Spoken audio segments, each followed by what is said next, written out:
Assalamualaikum warahmatullahi wabarakatuh. Halo semuanya.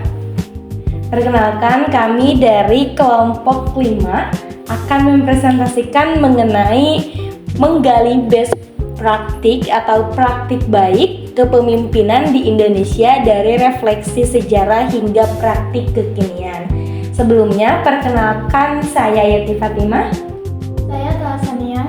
Saya Taskia Alia. Saya Siti Khadijah Fibrianisi. Oke, langsung saja ya teman-teman. Yang pertama ada apa nih yang akan dijelaskan oleh Teh Taskia? Oke, yang pertama itu ada pengertian. Kepemimpinan di Indonesia terbentuk dari perpaduan nilai-nilai budaya tradisional dan tuntutan zaman modern. Secara historis, kepemimpinan menekankan etika, keteladanan, dan keberpihakan pada rakyat, seperti dalam konsep Astabrata dan figur pemimpin sebagai pengayom, yaitu bapakisme yang humanis. Dalam praktik kekinian, nilai-nilai tersebut dipadukan dengan pendekatan kepemimpinan demokratis dan transformasional yang menekankan visi, partisipasi, pemberdayaan, serta kemampuan beradaptasi. Kepemimpinan yang efektif di Indonesia adalah kepemimpinan yang berakar pada budaya lokal, namun tetap relevan menghadapi perubahan sosial, politik, dan organisasi modern.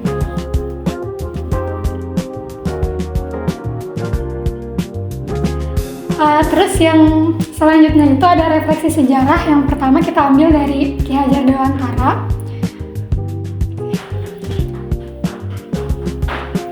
Ada trilogi pendidikan Ki Hajar Dewantara. Yang pertama Ing Ngarsa Sung Tulada, yang kedua Ing Madya Mangunkarsa, dan yang ketiga Tuturi Handayani. Oke, kemudian yang pertama ada Ing Ngarsa Sung Tulada, itu mengenai krisis keteladanan dalam lintasan sejarah.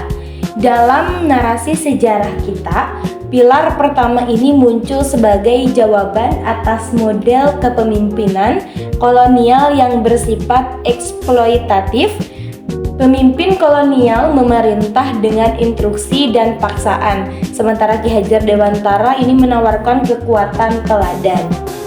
Kemudian selanjutnya refleksi sejarahnya, yaitu bayangkan para pendiri bangsa kita atau founding fathers ketika mereka menyerukan perlawanan, mereka tidak bersembunyi di belakang meja, mereka masuk penjara, diasingkan ke Digul atau Banda Neira.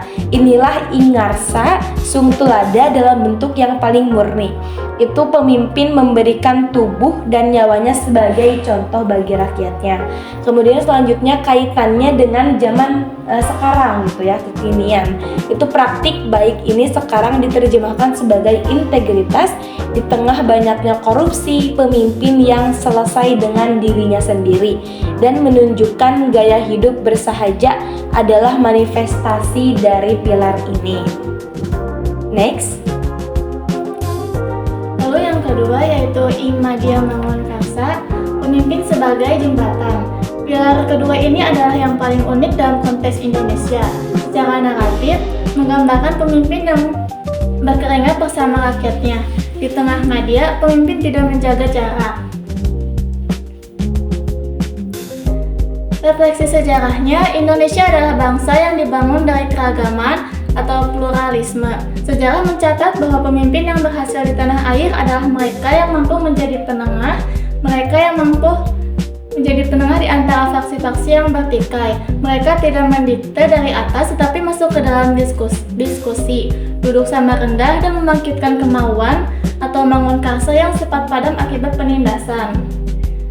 Kaitannya dengan zaman sekarang, inilah yang kita kenal sekarang sebagai kepemimpinan partisipatif. Praktek terbaiknya terlihat ketika seorang pemimpin turun ke lapangan atau belusukan, bukan untuk pencitraan, melainkan untuk mendengar hambatan teknis yang dihadapi bawahan atau rakyatnya, lalu bersama-sama mencari solusinya. Next. Nah, selanjutnya ada Tuturi Handayani, yaitu keikhlasan untuk melepaskan. Ini adalah pilar yang paling sulit dilakukan namun paling mulia. Secara naratif, Tuturi Handayani adalah tentang kaderisasi dan kepercayaan. Seorang pemimpin yang baik adalah pemimpin yang mampu mencetak pemimpin baru yang lebih hebat darinya. Lanjut ada refleksi sejarah. Ki Hajar Dewantara melalui Taman Siswa membuktikan bahwa pendidikan harus memerdekakan manusia.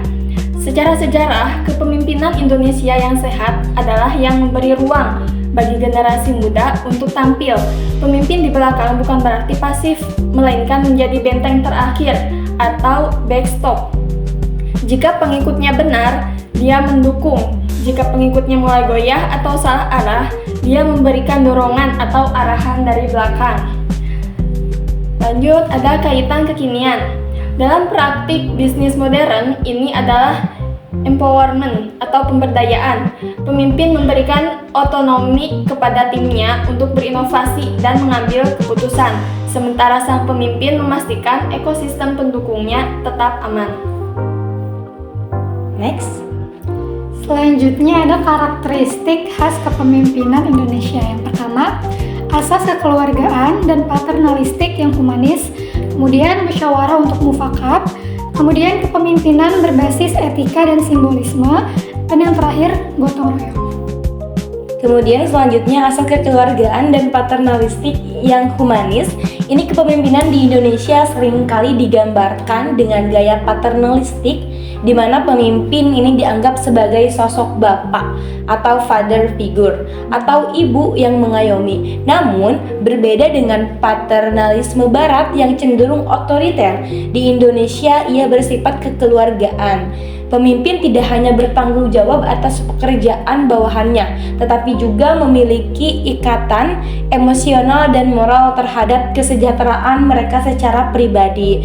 Hubungan ini menciptakan loyalitas yang tinggi karena didasarkan pada rasa hormat atau respect, bukan sekadar kontrak profesional. Pemimpin ini diharapkan memiliki sifat asuh, asah, dan asi. Kemudian musyawarah untuk mufakat atau kolaboratif konsensus. Jika kepemimpinan barat seringkali menitik beratkan pada pengambilan keputusan cepat melalui voting atau suara terbanyak, kepemimpinan di Indonesia ini memiliki akar kuat pada musyawarah. Praktik babak ini berakar dari tradisi desa di Nusantara, di mana setiap suara ini didengar untuk mencari harmoni. Pemimpin di Indonesia ini berperan sebagai fasilitator dialog. Ia tidak memaksakan kehendak, melainkan merajut berbagai perbedaan pendapat menjadi satu kesepakatan bulat. Mufakat ini adalah bentuk kepemimpinan yang sangat inklusif karena mengutamakan harmoni sosial di atas kemenangan satu kelompok. Lalu yang selanjutnya, kepemimpinan berbasis etika dan simbolisme atau astabrata. Kepemimpinan Indonesia sangat kental dengan aspek moralitas dan simbolisme. Seorang pemimpin dinilai bukan hanya dari kecerdasannya, tetapi dari keselarasan batin dan perilakunya dengan alam dan juga Tuhan. Dalam sejarah kepemimpinan Nusantara dikenal konsep astabrata atau 8 laku. Pemimpin diharapkan meniru sifat 8 unsur alam, yaitu bumi, matahari, bulan, samudra, angin, api, bintang, dan juga air.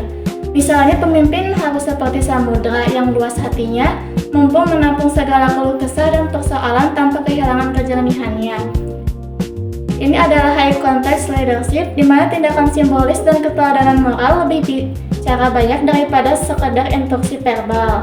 Lalu yang selanjutnya ada gotong royong. Karakteristik terakhir yang sangat khas adalah gotong royong. Pemimpin di Indonesia tidak dilihat sebagai individu yang berdiri sendiri di puncak piramida, melainkan bagian dari komunitas.